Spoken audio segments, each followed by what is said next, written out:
Gas তোমার একটা জিনিস দেখাবো, ডিউটি শেষ তো বসে আছি, ঠিক আছে। গাড়ি আসবে কিন্তু আধা ঘন্টা বেশি হয়ে গেছে, এখনো আসে নাই। বৃষ্টি নামতেছে, মাশাআল্লাহ মাশাআল্লাহ বৃষ্টি নামতেছে, ঠিক আছে। কিন্তু একটা জিনিস দেখা যাবে, 1 মিনিট। ভাই আমার চেয়ে মানে আমার ক্যামেরা থেকে আমার যে সামনে যে ফেস লক, তার ক্যামেরা অনেক সুন্দর। এই कौन है रे, वीडियो कर रहा है, नहीं देख रहा है तू, इधर बैठा है, कितना अच्छा है देखा।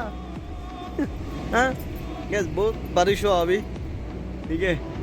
आकाश भी पूरा मेघला है इधर, देखा पूरा मेघला है। ও মাশাআল্লাহ বহুত, ও ও অনেক সুন্দর গাইস, দেখা ওয়েদার, ও ভেরি নাইস, ও মাই গড। ডিউটি শেষ, তারপরে গাড়ির জন্য অপেক্ষা করতেছি, ঠিক আছে। গাড়ি কখন আসে আমরা জানি না। তো এখানে 20 থেকে 25 জন আমরা, ঠিক আছে। দেখো গাইস ক্যামেরা এত সুন্দর, সবাই পছন্দ করে। ঠিক আছে, ক্যামেরাটা অনেক সুন্দর, এই জন্য সবাই আর কি ফটো খেঁচে ভিডিও করে, ঠিক আছে। Okay bye bye. শুধু এখন অপেক্ষা করবো যে কখন গাড়ি আসবে, গাড়ি এলেই গো। বাই বাই, আল্লাহ হাফিজ।